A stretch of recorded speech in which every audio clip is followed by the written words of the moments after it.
Hey guys, welcome back to my channel. Today I'm making 3 fall treats with you.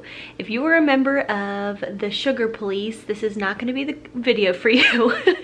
But we're going to make 3 easy fall treats. The first one we're making are peanut butter stuffed Ritz crackers dipped in white chocolate with fall sprinkles on top. The second that we're making are apple pie bites, and the third one is pumpkin cheesecake squares. So stay tuned if you want to make those 3 treats with me. We're starting with the easiest one and working our way up in difficulty, but in all honesty, they're all super easy. So welcome back and let's bake. All right, so the first treat that we're going to make is the easiest and most simple one, and it is candy dipped peanut butter stuffed Ritz sandwiches, which is a mouthful, but is a very, very simple recipe. Basically, you just need as many Ritz crackers as you would like to stuff, and then you'll need some kind of nut butter or stuffing. So you could use peanut butter, sunflower seed butter, almond butter, Nutella, cookie butter, whatever you want. And then you'll need something to dip it in. So I'm using white melting wafers. You could use almond bark, you could use dark chocolate, melting wafers, milk chocolate, whatever makes sense for you. If you want to use a white chocolate and then dye it a certain color, you could do that, or you could get candy melts that are already orange, or if you're doing this at Christmas time, you could get red or green ones. And then if you want anything on top, so I have some fall sprinkles. So the first thing I'm gonna do is go ahead and stuff my Ritz crackers with peanut butter. The first step is obviously to open up your Ritz crackers. And I didn't really mean to, but I got these in the little fresh stacks. They come in like little sandwiches. So I think I'll start with those 4. So I'm going to go ahead and open them up. I don't know that I'll use all 4, but we will see. And I'm just going to grab some peanut butter. And you're wanting to stuff. So when you're stuffing it, you want to make sure that the peanut butter isn't seeping too far outside of the cracker, because for obvious reasons it will be a huge mess when you're dipping it. So you kind of want the peanut butter to be contained, so you can also just run your finger along the edge and make sure that it is. So I'm going to get to stuffing a whole bunch of these, and I will check back once I'm done.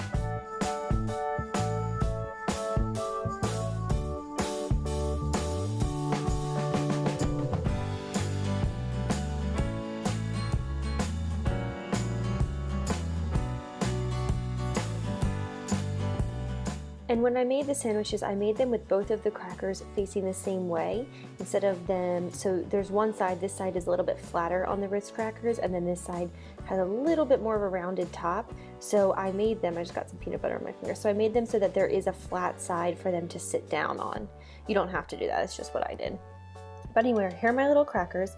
So the next step is going to be to take my white melting wafers, my white chocolate, and I am going to melt this in the microwave according to the instructions on the package. The recipe calls for 8 ounces of white almond bark or white melting chocolate kind of thing, and I'm going to use, this is the whole thing of this is 10, so I'm just going to use the whole thing and just melt it slowly in the microwave. You could also use a double boiler, of course, and then once it's out, I'm going to start dipping. All right, I've got the white chocolate all nice and melted. You want to make sure that you don't overheat your white chocolate or whatever kind of chocolate that you're going to use, because if it burns, it will not work very well. So I'm going to go ahead and put this spoon over here. I'm going to get my sprinkles ready. I have this little sprinkle set, it has all different kinds of sprinkles. So I'll start with these and kind of work my way around. So basically what you're going to do is you're going to take a fork or anything else that would, work well for you, and you're going to put your Ritz cracker on it. Give it a little dunk. Then you're just going to pull it out and let it drip off a little bit. And then you're going to put it down on some parchment paper. And then while it's still wet, I'm going to put some little fall sprinkles on top. And then I'm just going to repeat that all the way through.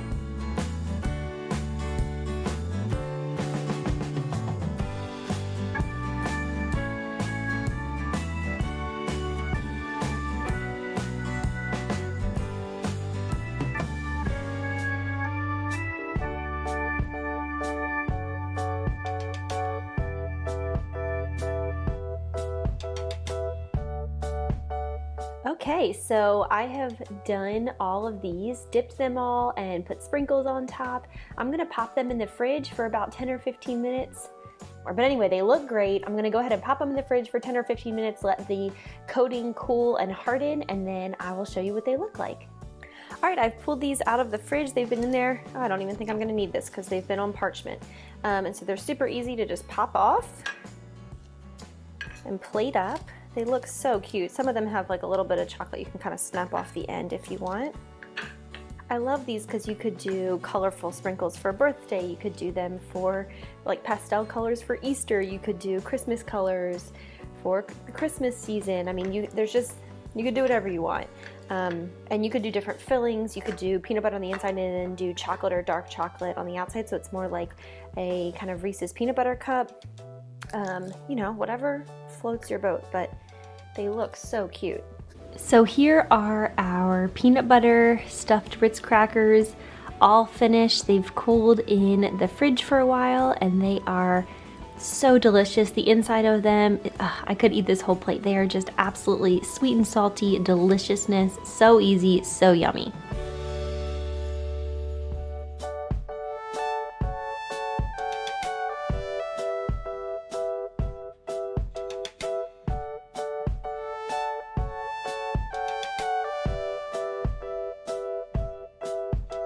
The next recipe we're making today is apple pie bites, our apple pie bites. They are very, very simple and easy, but super yummy. So what you'll need for this recipe is a preheated oven to 375 degrees. You'll need a 1/4 cup of packed brown sugar. You'll need a teaspoon of apple pie spice. If you don't have apple pie spice or if you cannot find it in the grocery store, you can make your own. That's what I did. So you just need a teaspoon of cinnamon, a 1/4 teaspoon of ground nutmeg, and a 1/4 teaspoon of ground allspice. Then you need 1 or 2 Granny Smith apples, depending on how big they are. You need 8 slices, so mine are pretty small, so I decided to pull out 2. You need 1/3 cup of chopped pecans. Of course, if you don't like pecans, then you don't have to add them. And then you need 3 tablespoons of melted butter and a can of Pillsbury crescent rolls. So these are the ingredients that we need. The first thing I'm gonna do is combine some of our ingredients, which I'll show you, and then I'm gonna chop up our apples and start assembling these apple pie bites. The first thing I'm gonna do is I'm going to take an empty bowl and I'm gonna combine my 1/4 cup of packed brown sugar and my apple pie spice, which you're supposed to reserve about a 1/4 teaspoon of this for sprinkling on top. So I'm just gonna keep just a teeny bit left in my bowl. I'm gonna break this up. It smells so good. So there's 4 slices and they're gonna go right into the butter to get delicious, soaked in the butter. All right, so it looks like even with just 1 small Granny Smith apple, I really only needed 1. So I'm just gonna toss these and make sure the butter is evenly distributed around all of them.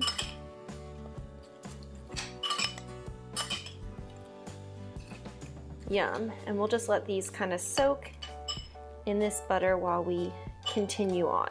Okay, the next thing we are doing is grabbing our crescent rolls, and we're gonna take a pan with a piece of parchment paper on it. We're gonna start arranging. I actually love doing this where you pull it open and crack it. My husband hates it. It totally freaks him out. So if you've never done this before, that would surprise me, but you basically find the seam and you just bust open the seam so you can twist it.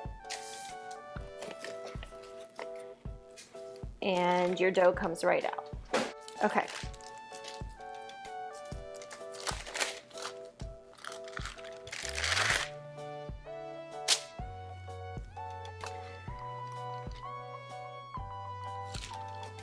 So you want to take each triangle of the crescent rolls and put them, arrange them on here. Once you've arranged your triangles, you are going to roll them up so they don't have to be perfect, but they get kind of strange in the can, so you do have to kind of move them around and flatten them out and things like that. So the next step is going to be to take your brown sugar mixture and you're going to sprinkle each one with the brown sugar mixture. Once you've done that, you can sprinkle your pecans, and you can be as heavy-handed at this or do it as lightly as you prefer. I'm not going to use the entire 1/3 of a cup because my family doesn't love so many nuts, but I definitely will add some. There you go. So you're going to put that down. I'm going to do that with all 8 of them.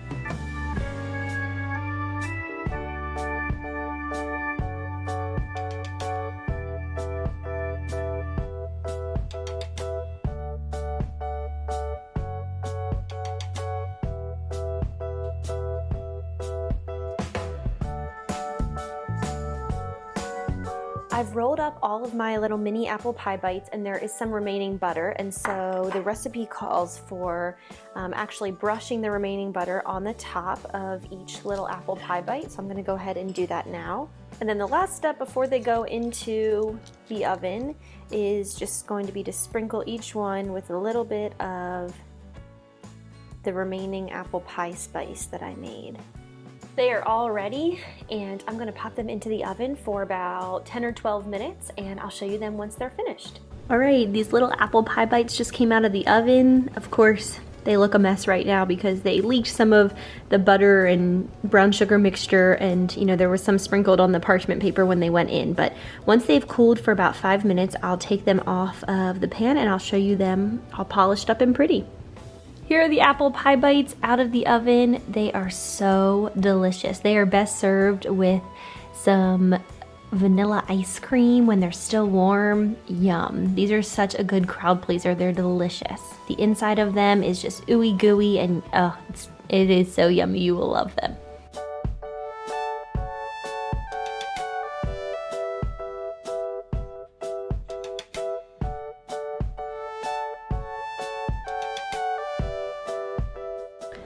All right, our third and final treat for today is the most complicated, but I say that lightly because it is just a series of very simple instructions. It's not difficult at all.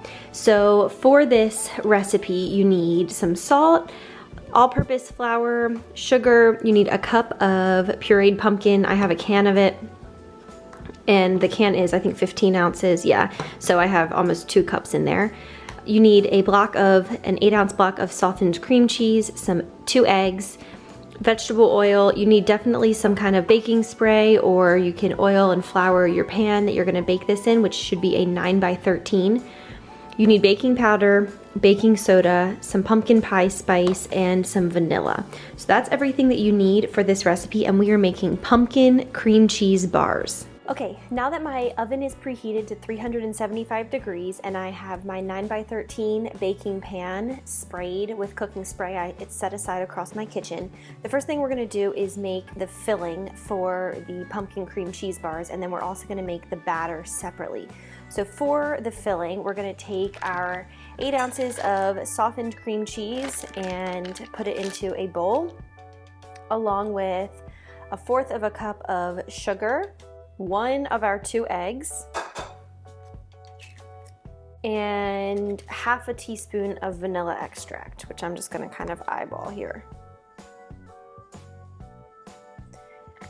You can really never have too much vanilla, can you? Okay. Then I'm gonna go ahead with my hand mixer, and I'm going to slowly incorporate it all.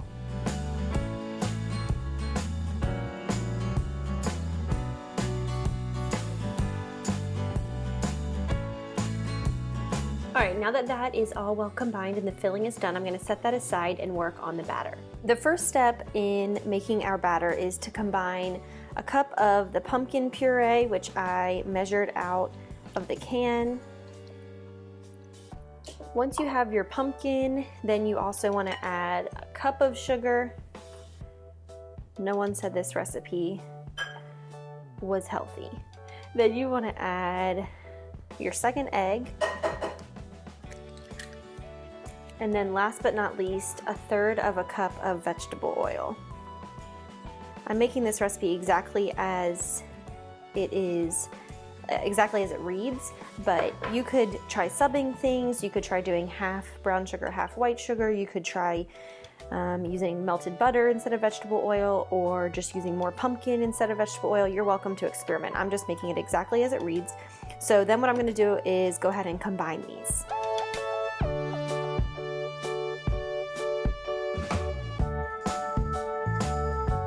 Now that that is well combined, we're going to go ahead and stir in our dry ingredients. So we're going to start with a cup of all-purpose flour. Then we're going to do 1.5 teaspoons of pumpkin pie spice, and this is a fresh container of it, so I need to pull off the little wrapper. I'm going to do the 1/2 teaspoon 3 times because of the size of this little opening here. So there's half.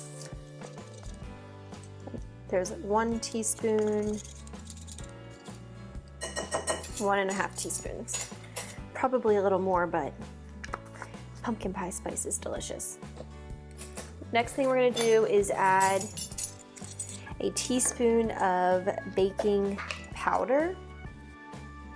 There's a teaspoon of baking powder.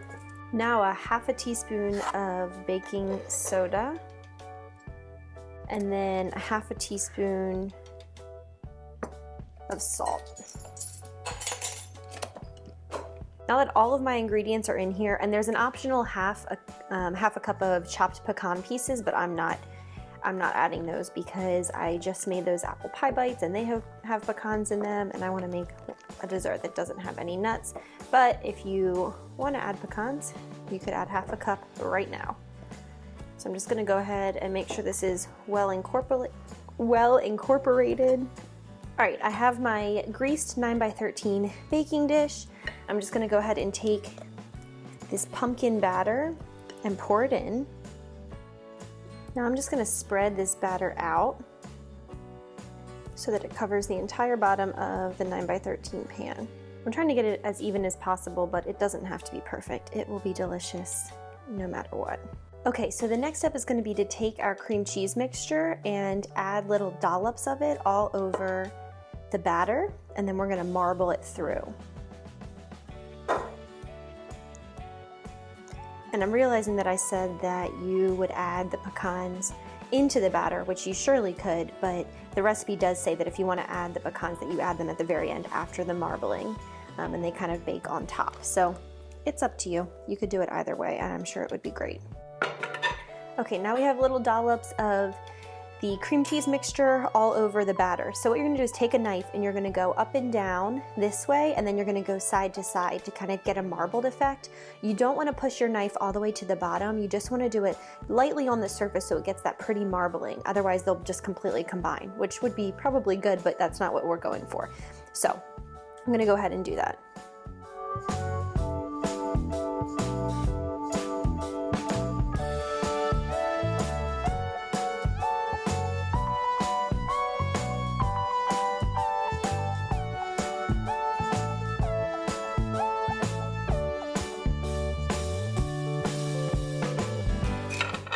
Now that I've done marbling, I'm just gonna kind of